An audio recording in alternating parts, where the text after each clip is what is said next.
បងប្អូនទាំងអស់គ្នាវិលត្រឡប់មកជួបខ្ញុំម្ដងទៀតហើយនៅវេលាព្រឹកនេះជាមួយនឹងការអាប់ដេតតម្លៃហាងឆេងមាសជាប្រចាំថ្ងៃទាំងទីផ្សារអន្តរជាតិនិងទីផ្សារស្រុកខ្មែរយើងបងប្អូនទាំងអស់គ្នាយើងឃើញថាបើធៀបកាលពីម្សិលមិញមកដល់ម៉ោងនេះគឺឃើញថាតម្លៃហាងឆេងមាសគឺមានការហក់ឡើងខ្លាំងមែនទែនបងប្អូនទាំងអស់គ្នាអញ្ចឹងថ្ងៃនេះគឺជាថ្ងៃទី13ខែមីនាឆ្នាំ2025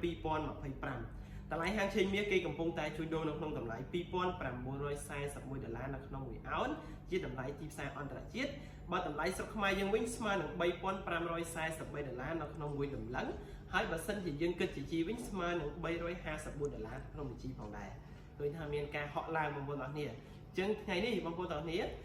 សម្រាប់បងប្អូនដែលមានគណនីទិញលក់មាសនៅលើឧបករណ៍នេះសនបងប្អូនរងចាំលក់បងប្អូនទាំងគ្នាណាបងប្អូនរងចាំលក់